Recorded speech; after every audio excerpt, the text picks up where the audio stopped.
काफ़ी टाइम से मैं वीडियोस नहीं बना पाई। अभी करवा चौथ वाला बनाया है। इतनी तबीयत ख़राब कि मुझे पता है कई लोग तो तबीयत ख़राब में भी अपना वो ब्लॉग दिखाते हैं, बनाते हैं। उनको सैल्यूट कि वो कितने टफ टाइम से गुज़र रहे होते हैं फिर भी दिखाते हैं। पर मेरा नहीं हो पाया, नहीं कर पाई मैं। उन लोगों से मुझे कुछ सीखना है कि वो लोग कितना काम ये काम ही है आपका और आपको दिखाना ही है। लेकिन मैं कर नहीं पाई, बिल्कुल भी नहीं हो पाया। हम चारों लोग इकट्ठा बीमार पड़े। कई लोग के यहाँ ऐसा होता है तो भी वो दिखा पाते हैं, नहीं हो पाया। एकदम से रूटीन मेरी एकदम ख़राब हो गई। अभी धीरे धीरे ट्रैक पे लाने की कोशिश कर रही हूँ। तो welcome back to my YouTube channel mom and Riya. तो बस अभी मेरी तबीयत ख़राब थी और मैं वही थोड़ा धूप में बैठी थी। मन कर रहा था धूप में बैठ के सो जाऊँ। हस्बैंड भी जाने वाले हैं। यहाँ मौसम स्टार्ट हो चुका है आज से। आज फर्स्ट डे मौसम का, तो आज इनॉग्रेशन होगा। वो भी बिजी है बहुत ज़्यादा, हस्बैंड भी मेरे। तो अभी बस पोहा धो के रख दिया। तो ये मैंने ब्रेकफास्ट में पोहा बनाया था और चाय बनाई थी। बच्चे तो अभी उठे नहीं थे, तो ये हम दोनों ही थे खाने के लिए। देखते हैं बच्चे क्या करेंगे, फिर बाद में उठते हैं तो देखते हैं उनका। रानी अभी सो के उठी है। गुड मॉर्निंग लिया रानी। इधर तो देखो जरा, शर्माई कर रही हो। गुड मॉर्निंग, गुड मॉर्निंग कर लो। तो बस हस्बैंड मेरे नाश्ता कर चुके हैं। अभी उनका ब्रेकफास्ट हो चुका है, बस वो जाने वाले हैं। यहाँ बेटा भी जग गया था, तो फिर मैंने कहा कि चलो पोहा थोड़ा वो खा लेगा, थोड़ा मैं खा लूँगी, उसको भी थोड़ा दे दूँ जब जग ही गया है। तो चाय मैंने अपने लिए बनाई थी तो मैंने वो भी उसे दे दिया। उसे कभी पीना होता है, कभी नहीं पीना होता, तो आज वो बोला पीऊँगा। और रिया को तो नहीं खाना था कुछ, तो रिया बस बैठ। तो यहाँ मुझे ज़्यादा भूख तो नहीं थी, पर मैंने भी सोचा कि अपना ब्रेकफास्ट कर लेती हूँ। चाय पीना है? बाद में गैस बनता है, तो मैं भी ब्रेकफास्ट कर रही थी। बेटे को दे दिया था मैंने। फिर मैंने एक तरफ दाल चढ़ा दी थी मूंग की, और ये भिंडी धो रही थी। सोचा कि भिंडी बना लेती हूँ आज दोपहर के खाने में। कुछ समझ में आ नहीं रहा था। तबीयत जब ख़राब होती है ना, तो हमें कुछ समझ में आना बंद हो जाता है क्या बनाए क्या नहीं। बस मैं भिंडी धोने जा रही थी। बार बार ये कुकर ना पता नहीं पानी फेंक रहा था, क्या प्रॉब्लम हो रही थी। जैसी बंद करती थी वैसे पानी फेंकने लग रहा था। रबर भी बिल्कुल सही दिख रही थी। एक बार तो इसको जाके दिखाना होगा। मैं बहुत परेशान हुई खाना बनाते समय इसमें उस दिन। फिर इधर साथ में रिया का चीज़ सैंडविच भी बनाना था। मैंने बोला लाओ, कुकर तो परेशान कर ही रहा था, उसको दे दूँ। उसका ब्रेकफास्ट का टाइम जा रहा था, उसको यही खाना था ना। वो पोहा तो खाती नहीं साथ में, फिर बाद में भूखी रहती है ना। तो चलो ठीक है, चीज़ सैंडविच ही खा लेगी। तो मैं बोली कि चलो दाल को एक तरफ छोड़ो, कुकर को पहले तुम्हारा बना दूँ। तो मैं उसका बनाने लगी चीज़ सैंडविच। फिर बस टमाटर प्याज वगैरह कट कर रही थी दाल फ्राई करने के लिए। फिर बस भिंडी वगैरह भी कट कर रही थी मैं, और बस भिंडी छौंकना था दाल फ्राई करने के लिए। तो टमाटर प्याज कट कर दिए थे, सारी तैयारी लगभग हो ही गई थी।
फिर खाना सारा बन गया, तो मैंने बोला गैस क्लीन करके रख देती हूँ एक बारी।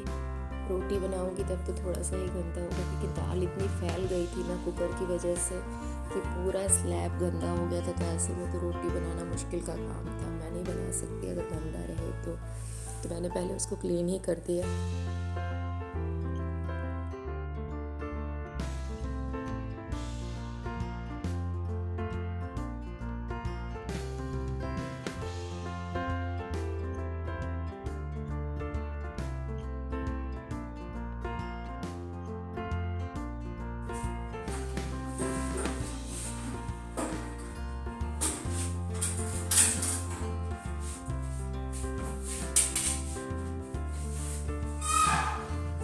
फिर ये बटर रखा हुआ था, तो ये पकने के लिए मैंने नहीं रखा था, बहुत दिन से फ्रिज में ही रखा था मैं तो इसको भी मैंने पकने के लिए रखा। साथ में आटा गूँथती जा रही थी, क्योंकि आटा नहीं गूँथा था मैंने जिस समय पे सारी खाने की तैयारी की थी।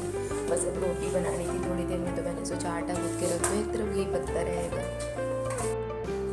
फिर बस मैं रोटी बना के दे रही थी, बेटे को भी जाना था और हस्बैंड भी आने वाले थे, तो मैंने उसको रोटी बना के दी। और मैंने सोचा कि ये तो बहुत गरम गरम खाने के लिए वो नहीं रहते, जल्दी में रहते हैं, ऑफिस में कुछ ना कुछ काम रहता है इंस्टीट्यूट में, तो मैंने बोला इसको दे देती हूँ गरम गरम, ये थोड़ा 2-4 ठीक से खा ही लेता है, और बना के रख लेती हूँ जल्दी से, क्योंकि बज तो 1:30 रहा था, पूरा 1:30 हो रहे थे।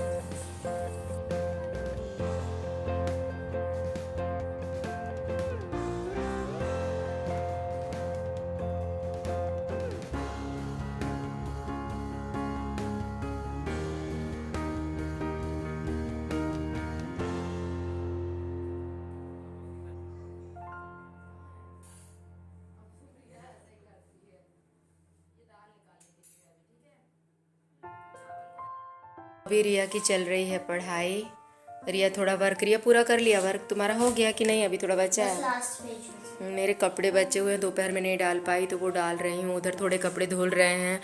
आज मेरे का तो यहीं बॉसम में इनॉग्रेशन में जो चीफ गेस्ट आए हैं उनके साथ ही डिनर है, तो उन्होंने अचानक से मना किया कि मैं नहीं आऊँगा। पहले तो ऐसा कुछ नहीं बताया था, फिर बाद में उन्हें भी पता चला होगा कि उनका डिनर है, तो बस वो वहीं पे खाना खाएंगे। अभी बज रहे हैं 9, तो बस रिया ने काम किया। मम्मी लोग से मैं थोड़ी देर तक बात करती रही, वीडियो कॉल आ गया, फिर पूजा मैंने कर लिया, और पूजा करने के बाद अब थोड़ा मेरी फ्रेंड भी एक आ गई थी, तो बस उससे बात करने लगे। स्वेट शर्ट आया है जो रिया को यूनिकॉर्न बहुत पसंद है, तो ये आज ही आया है, रिया उतारी नहीं, पहन ली, बोली हम नहीं भेजेंगे, थोड़ा बड़ा है, इसको बाहें थोड़ी बड़ी हैं, बाकी लेंथ वाइज तो ठीक है, चलो अगले साल और अच्छे से फिट होगा, लेकिन बाहें बड़ी हैं। पर रिया ने रिटर्न नहीं करने दिया कि रिटर्न करके या एक्सचेंज करने साइज का कर दे, वो अगले साइज। और ये रिया, हाँ इधर 1 मिनट रियू, और ये रिया के लिए मंगाया था जो एकदम ही सिंपल हो जा रहा है, जो एकदम ही सिंपल हो जा रहा है, ये रिया के लिए मंगाया था, जो मैं बोल रही थी ना बर्थडे के लिए। क्या हुआ ना कि पहले ही मेरे हस्बैंड बता देते ना, या फिर उनकी तबीयत ख़राब नहीं होती तो सब कुछ हो ही जाता ठीक से। उनकी तबीयत, मेरी तबीयत, सबकी तबीयत ख़राब होने से काफ़ी गड़बड़ हो गया। तो ये जो ड्रेस है ना, ये मजबूरी में मंगाना पड़ा मुझे क्योंकि जितने भी अच्छे वाले ड्रेस थे रिया के लॉन्ग गाउन टाइप के, वो सब 5 to 6 ईयर्स वाले बच्चों के लिए थे। 9 to 10 या 10 to 11 वाला जो उसका एज ग्रुप है ना, 9 to 10 वाला एज ग्रुप है रिया का, तो 9 ईयर्स की ही कंप्लीट होगी, अभी 10 में लगेगी। तो रिया का जो एज ग्रुप है ना, उस एज ग्रुप में रिया के लिए कोई मतलब यूनिफॉर्म, यूनिफॉर्म कह रही हूँ, कोई भी ड्रेस अवेलेबल नहीं था। सारे लोग पहले ही शॉपिंग कर चुके होंगे ऑनलाइन, तो वो सारे के सारे ना सोल्ड दिखा रहे थे। तो मतलब बहुत मुश्किल का काम है ऑनलाइन शॉपिंग करना। यहाँ पर मैं बर्तन टोकरी से खाली स्टैंड में, क्योंकि मेरे हस्बैंड को खाने पे नहीं आना था, उनका डिनर था। बेटा भी बाहर मैस में खाना खा रहा था, क्योंकि उसका मैस का तो अकाउंट है ही है, कई बार वो खाता है, कई बार घर में खाता है। तो मेरे और रिया के लिए ठीक था। छोले थोड़े पड़े हुए थे, छोले थोड़े थे फ्रिज में रखे हुए थे मतलब, और 1-2 पूड़ी बना लेंगे बस। तो डिनर का भी इतना कोई वो नहीं है प्रॉब्लम, मेरे को तो ज़्यादा भूख थी नहीं। तो बस इसको बर्तन को स्टैंड में लगा के फिर मैं पूड़ी बना के और मैंने रिया को दे दिया। वो सॉरी मैं इसमें दिखा नहीं पाई। तो बर्तनों को लगाने के बाद मैंने पूड़ी बना के दे दी थी रिया को, और उसके बाद फिर मैं अपने कपड़े वगैरह मुझे अभी स्टैंड में लगाने थे। कई बार होता है ना, दिमाग में कुछ काम चल रहा होता है तो कैमरा रखना ही मैं भूल गई। यहाँ पर मुझे ज़्यादा भूख तो नहीं थी, पर थोड़ा बहुत खाना खाना ज़रूरी था क्योंकि मेडिसिन भी लेनी थी। बुखार सी लग रही थी तो मैंने सोचा कि चलो थोड़ा बहुत खा लेते हैं। तो वही मैं डिनर कर रही थी। मेरा रिया का तो मैं करा चुकी थी पहले ही, कपड़े स्टैंड में डालने के। फिर ये मेरे पूजा के बर्तन थे जो मैं रात को धो के ही रखती हूँ। पूजा के कमरे में पोछा लगा के और बर्तन पूजा वाले धो के, तो मैं वही कर रही थी क्योंकि रात में अगर तैयारी रहती है ना, पूजा के बर्तन धुले रहते हैं तो सवेरे जल्दी उठ के नहा धो के ये पूजा कर लेते हैं। उसके बाद फिर मैं अपनी थोड़ी सी पूजा कर लेती हूँ। तो बस वही बर्तन धो के फाइनली मैं रख रही थी, तो यहीं पर मैं अपने वीडियो को कर रही हूँ। एंड मिलते हैं एक नए वीडियो के संग। आपको मेरा वीडियो कैसा लगा, अच्छा लगा हो, मेरा ब्लॉग कैसा लगा, अच्छा लगा हो तो प्लीज़ लाइक, शेयर और कमेंट ज़रूर कीजिएगा। और अगर आप चैनल पर नए हैं तो प्लीज़ चैनल को सब्सक्राइब कर लीजिए। Thank you, bye, take care.